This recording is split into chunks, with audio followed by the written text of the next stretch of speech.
Welcome back to the course of world history. I am your host, Mr. Samuelson, and today we're getting into the fighting of World War II. Our essential questions are, how did the separate European and Asian conflicts become a world war? So let's talk about the Blitzkrieg. We're going to jump back to Germany, talking about their invasion of Poland. And they stun the world with how fast they're able to defeat this nation. Their speed was due to this new battle tactic called Blitzkrieg War, or Lightning War. Tanks, supported by planes, would leave the rest of the army behind. They just rush right ahead. They attack their more static enemy, largely ground troops. They punch right through those ground troops and then encircle them, capturing the supply lines leading to those troops, leaving those troops effectively surrounded and unsupplied, and much easier to then take out. This is Blitzkrieg War, and it worked extremely well for the Germans in World War II. Using this tactic, Germany is able to force the surrender of Poland in just 4 weeks.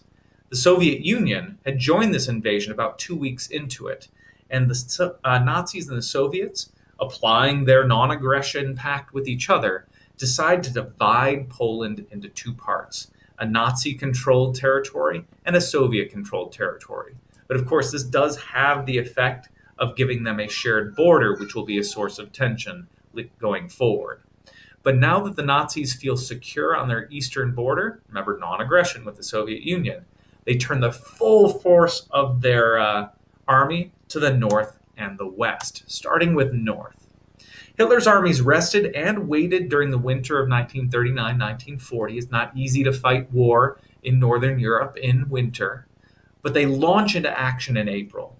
And again, using Blitzkrieg tactics, Denmark and Norway quickly fall to the Nazis. And this gives the Nazis easy access to the North Sea. Germany doesn't have a lot of easy access, really just through this part right here. A blockade of this gap, which is easy to do, and right here, effectively traps Germany. But if Germany can control Norway and Denmark, now they have access to the North Sea, which makes it easy for them to strike at Britain or at France using their naval forces. The seizure of Norway also gives Germany access to Swedish iron mines, a resource that they really need for war, and also effectively blocks access from France and Britain. Because with German control of these waterways, the British and the French are not allowed to trade with Sweden. The next target is France, and if you thought Poland had fallen fast, France falls even faster. See, France had actually prepared for this war, like idiots, by building defensive fortifications along their border with Germany. The Maginot Line, this line of forts right here, was seen as this impenetrable line of forts. And indeed, it was an impressive structure, sure, but the Germans simply don't attack it. Instead, they go through Belgium and attack France from up here, making it really easy to just get behind those defenses. So in May, this is what Germany does. They circle right around the French army, and they're able to capture Paris virtually without a fight. France falls like that in World War II. By June, France is completely out of the war. Well, mostly. Vichy France becomes this kind of independent French state that we'll talk about in a second.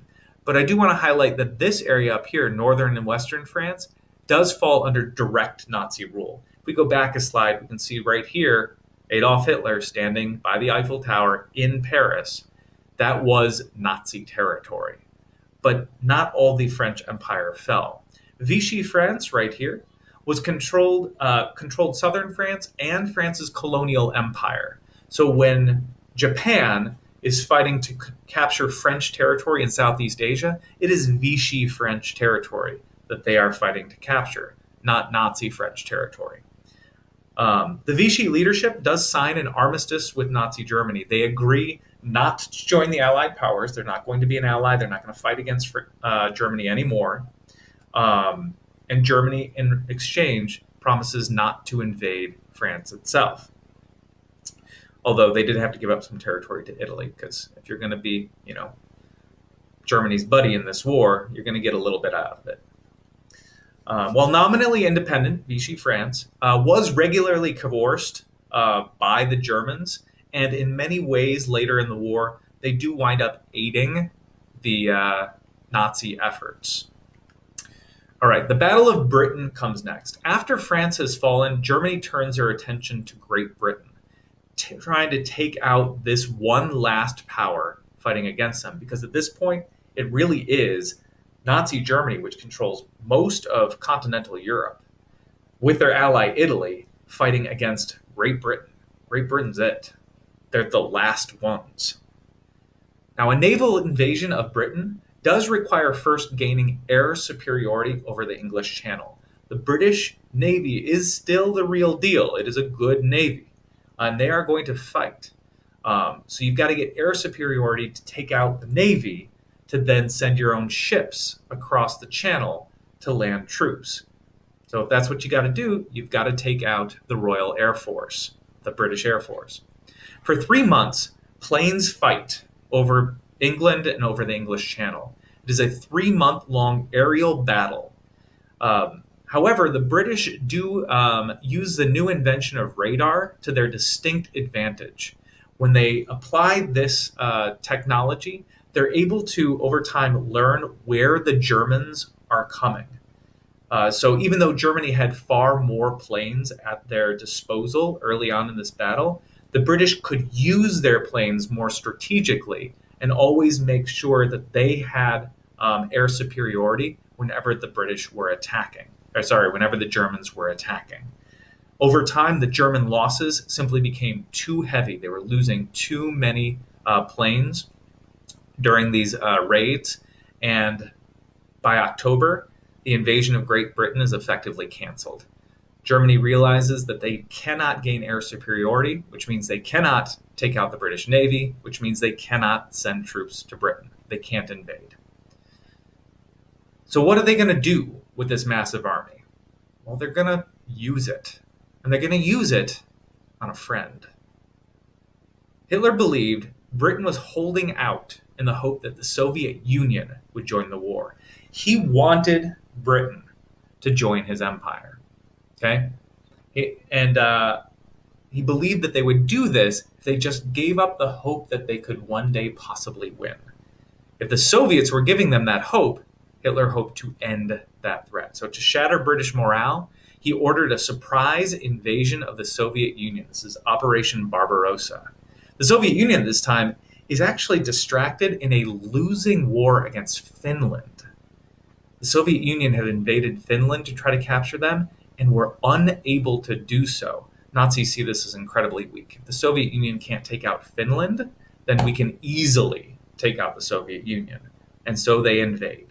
And Hitler is so confident that he can win, and so confident that he can win in a quick victory, that he takes this massive army and divides it into 3 pieces, figuring that if these 3 pieces attacked in 3 different areas at once, he can win the war before the winter of 1941 and knock the Soviet Union out, and hopefully the Brits will give up by the time 1942 rolls around. This does not happen. The Soviets were caught off guard, but rather than mounting major battles, they do their best to retreat and to bring their forces back to more strategic locations. This had happened in the Napoleonic Wars to Napoleon's dismay. Now it's happening in World War II to Hitler's dismay. This nation is just so big that they can retreat over huge different distances and not actually lose strategic advantage in doing so. So the Soviets make their last stand in 3 locations: Leningrad, Moscow, and Stalingrad. And there they hold out against the Nazis. And by retreating, they delay this invasion. So by the time the Nazi forces actually reach Leningrad, Moscow, and Stalingrad, winter is settling in. And the Nazis did not bring winter supplies. Here their armies are in Russia, very cold, in winter, without winter supplies. They cannot advance. The armies have to settle in place, and many soldiers do wind up freezing during this campaign. And Stalingrad, Leningrad in particular, hold out fiercely and are never taken. Waiting for this winter gives the Soviets and their huge resources behind them an opportunity to organize, prepare, and launch a counterattack. So let's flip it over. Let's look at the other side. We'll look at the Soviet Union's counterattack in another lesson, but let's talk about Japan and how the war is going for them. World War II accelerated for Japan in 1941. That was a key year in their fight when they needed oil. We talked about this in a previous lesson. Their ships run on oil. They're running out of oil.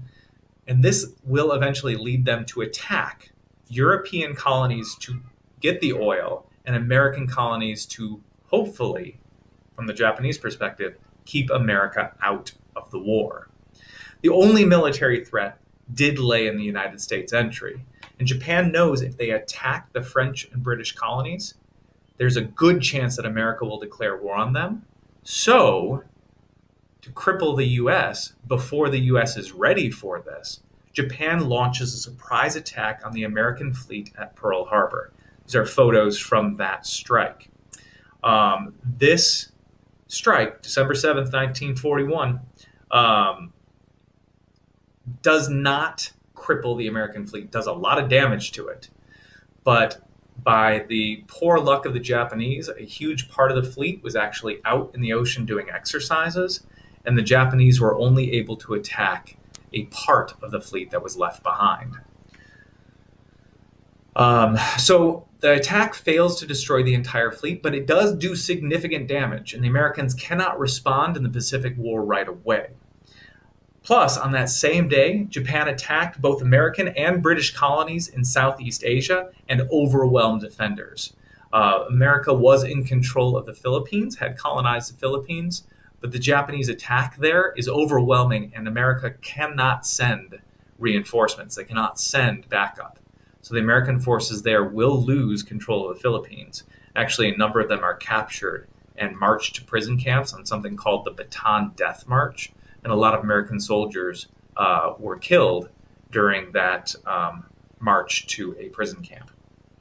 By spring 1942, Japan did control most of Southeast Asia. We can see the invasion fleets trickling south and taking over the East Indies.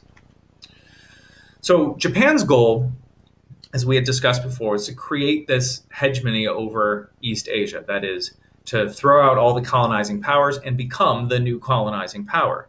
They called this the Greater East Asia Co-Prosperity Sphere, the idea that it was somehow good for people other than just the Japanese. It wasn't. It was good for Japan. This would liberate Southeast Asia from colonial governments and place them under Japanese direction. I think in Nanjing, we saw what that might look like. So the trade networks of this region were also intended to give Japan the resources that they needed to complete the conquest of China. By 1942, they had done a lot, but China, again, is a very large country, and more resources were needed, in particular oil, for the Japanese war machine to push further inland. So that was what they were seeking, particularly in Indonesia, a fairly oil-rich nation. So global war. Japan's plans were foiled by the entry of the U.S. into the war. You might think, of course the U.S. is going to fight back, but that is not necessarily what the Japanese were thinking. The Japanese Prime Minister, General Tojo, had hoped the U.S. would avoid war after their fleet was destroyed. But this, of course, doesn't happen. With Europe occupied by the Axis allies, Italy and Germany, Japan then felt like they could freely conquer China and then conquer India and really take a huge chunk of Asia. But the U.S. does declare war, and the head admiral of the Japanese fleet is reported to have said, "I fear all we have done is to awaken the sleeping giant and fill him with terrible resolve." So they knew this was a gamble. They knew that if they didn't get a knockout punch for the U.S., then the U.S. would stand right back up and they'd start fighting. The punch was a hard punch, but it was not a knockout punch. And the U.S. gets up ready to fight. So America enters the war. America hadn't wanted to go into this war. That's why we're talking about 1941 and not 1937 or 39. The United States is not in the war because they didn't want to be in the war. But this attack showed them that they couldn't just sit back and not take part. The war was going to come to them. So they better just go to it first. Once the U.S. does declare war on Japan, Hitler, being an ally of Japan, turns around and declares war on the United States. So the United States then formally joins the Allied powers against the Axis powers. The Allies meet to discuss how they should strategically approach this war, and they do decide on a Europe first strategy.